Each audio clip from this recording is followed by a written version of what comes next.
Vamos a seguir analizando el contexto previo a las decisivas, fundamentales, cruciales, trascendentes elecciones mañana en Bolivia con esta persona. Se llama Pablo Stefanoni, es periodista, economista y doctor en historia, jefe de redacción de la revista Nueva Sociedad, exdirector de Le Monde Diplomatique Bolivia y coautor de La revelación de Evo Morales y Debatir Bolivia.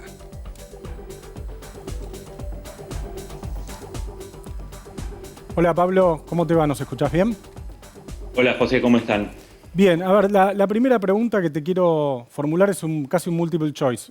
Vos tendrías que elegir entre qué fractura es la más importante de todas las fracturas que se juegan mañana en las elecciones en Bolivia. ¿La fractura regional, la fractura de clase o la fractura étnica? ¿Se puede hacer eso? ¿Podés elegir?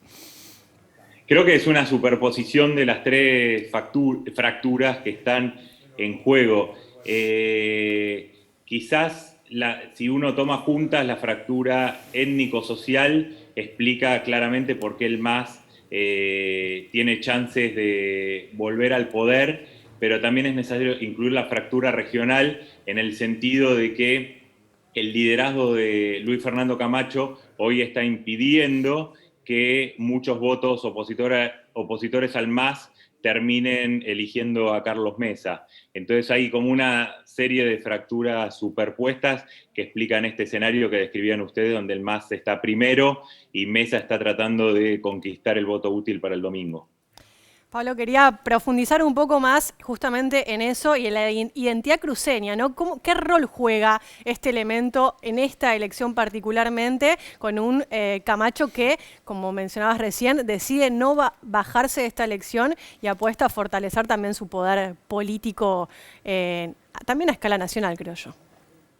Sí, Camacho expresa un liderazgo emergente en Santa Cruz que se gestó criticando la tibieza de la élite cruceña frente al gobierno de Evo Morales. Hay que recordar que en 2008 el conflicto entre el gobierno de Evo Morales y Santa Cruz fue muy duro, incluso violento, pero después, como ustedes recordaban, en 2014 Evo Morales ganó en Santa Cruz y hubo una especie de pacto entre el gobierno y una parte del empresariado y cierta convivencia pacífica con la propia gobernación de Santa Cruz. Después del referéndum de 2016, Evo Morales, donde Evo Morales pierde y sigue intentando la reelección, aparece Luis Fernando Camacho como un liderazgo radical de oposición al MAS, y esa carta es la que está jugando ahora. Se posicionó ahí, de hecho es el liderazgo hegemónico en Santa Cruz hoy, en tensión con el partido de Yanine Áñez, que es el que gobierna la región.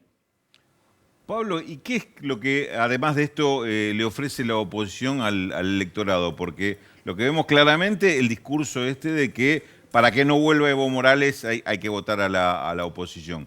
Pero después de años que vos estudiaste también y has presentado en ensayos con respecto a lo que fue las conquistas y los avances sociales de Bolivia, este retroceso que sufre estos meses. Ante eso, ¿cuál es la propuesta electoral que presentan Mesa, Camacho a ese electorado? Bueno, propuestas hay, programas y demás, pero me parece que en esta elección nadie está votando por programas, sino por imágenes contrapuestas. La imagen que proyecta el MAS con Luis Arce Catacora como candidato presidencial es la del éxito del modelo económico, que en síntesis tuvo casi 15 años de crecimiento, baja inflación y estabilidad cambiaria. Y la oposición al MAS lo que trató de instalar en estos tiempos fue que en realidad todo eso se resume en despilfarro y corrupción, y que con la plata que hubo del auge de las materias primas se podía haber hecho mucho más. Eso es contrafáctico, obviamente, pero son las dos imágenes que están en juego ahora, ¿no? En definitiva, la gente va a votar por una lectura de los últimos 15 años y por el hecho de que el gobierno de Yanine Áñez demostró una muy mala gestión, lo cual también terminó de fortalecer al MAS. Pablo, casi un cliché de politólogos es hablar de clivaje, ¿no? El sentido de una línea de fractura que organiza una disputa, una lucha, una tensión política en una campaña electoral.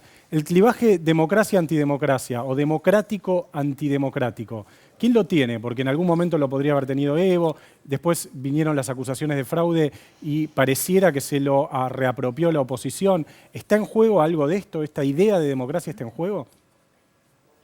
Sí, es lo que está en los discursos. De los dos lados, el discurso es restaurar la democracia, ¿no? Del lado del MAS es que es necesario restaurar la democracia, reconquistar la democracia frente a un gobierno de facto y a un gobierno golpista. Y del lado de la oposición, como escuchamos antes a Carlos Mesa, es que hay que recuperar la democracia respecto de los peligros del MAS. Hay dos hashtags que resumieron la polarización de estos últimos años. No fue fraude, fue golpe, o no fue golpe, fue fraude. Y es notable que en las dos polos el discurso sea recuperar la democracia.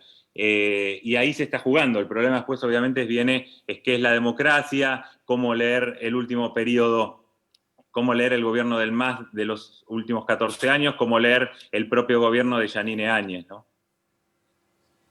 Gracias, Pablo. Seguramente te vamos a volver a estar llamando y seguimos atentos a cómo termina de resolverse esta situación y cómo siguen las elecciones en Bolivia. Gracias. Muchas gracias, un gusto.